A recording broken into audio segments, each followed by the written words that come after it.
जम्मू कश्मीर ने रच दिया है इतिहास। जम्मू कश्मीर में पहली बार होने वाले डीडीसी इलेक्शंस के 8 फेज की पोलिंग पूरी हो चुकी है।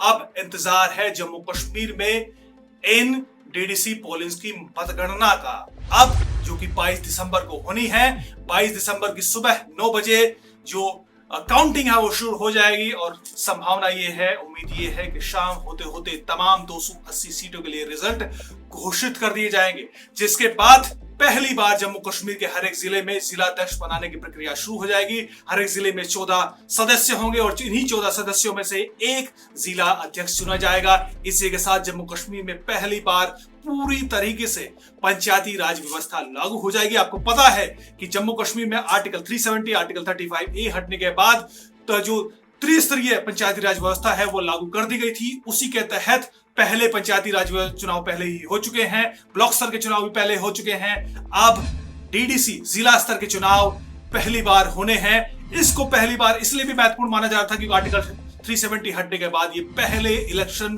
राज्य में थे।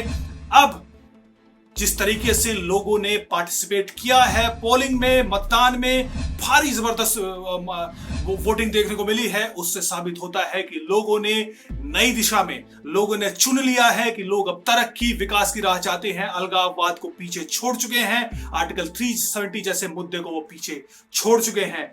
अब जो आंकड़ों से देखें तो आंकड़ों से साफ पता चलता है कि ना सिर्फ जम्मू में जबरदस्त 8 के 8 फेज में 70% से ज्यादा मतदान देखने को मिला, वहीं कश्मीर घाटी में भी जबरदस्त मतदान देखने को मिला है। अगर हम 1990 के बाद जितने भी पोलिंग्स हुई हैं जम्मू कश्मीर में, उनसे अगर हम तुलना करें तो जबरदस्त मतदान देखने को मिला है इस बार डीडीसी इलेक्शन में। 2014 में 9 लोकसभा इलेक्शन हुए थे जम्मू कश्मीर में। 3 लोकसभा सीटों पर जो कुल मतदान हुआ था वो करीब 31% था, जिसमें बारामूला में 39%, श्रीनगर में 26% और अनंतनाग लोकसभा सीट पर करीब 29% वो पोलिंग हुई थी। लेकिन उसके बाद 2019 में जब लोकसभा चुनाव हुए, जम्मू कश्मीर घाटी के तीनों लोकसभा सीट पर कुल 19% मतदान हुआ था। बारामूला में हुआ था 34%, श्रीनगर में 14% और अनंतनाग में मात्र 9% पोलिंग देखने को मिली थी। लेकिन उसके बाद जो अब चुनाव हुआ है उसमें कुल मतदान कश्मीर घाटी में 35% से ज्यादा है, जो साबित करता है कि लोग अब लोकतंत्र को स्वीकार करना चाहते हैं। लोग अब पंचायती राज व्यवस्था को स्वीकार कर तरक्की और शांति की राह पर आगे बढ़ना चाहते हैं।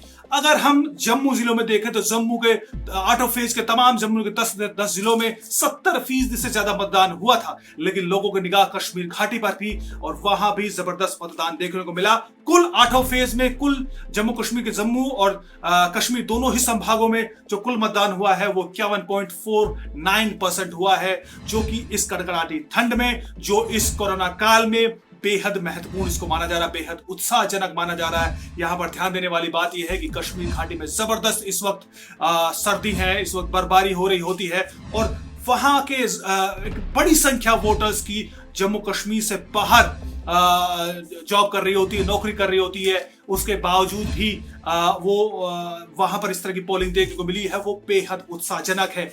अब सबकी निगाह 22 दिसंबर को है, जिस दिन सुबह 9 बजे काउंटिंग शुरू हो जाएगी। 280 सदस्यों की जो काउंटिंग है वो शुरू हो जाएगी। शाम तक कहीं ना कहीं रिजल्ट आने की संभावना है। उसके बाद जैसे कि मैंने बताया कि हर एक जिले में एक जिला अध्यक्ष चुना जाएगा, जिससे उम्मीद ये होगी कि वो अपने क्षेत्र में ग्रामीण स्तर पर, ब्लॉक स्तर पर और जिला स्तर पर जो डेवलपमेंट के काम है उसको आसानी से कर पाएंगे। लोकल प्रतिनिधि चुने गए हैं, उनके जरिए कामों को जमीनी स्तर तक बढ़ाया जाए, जो विकास है उसको जमीनी स्तर तक ले जाया जाए। लोगों ने इसी उम्मीद में मतदान किया है।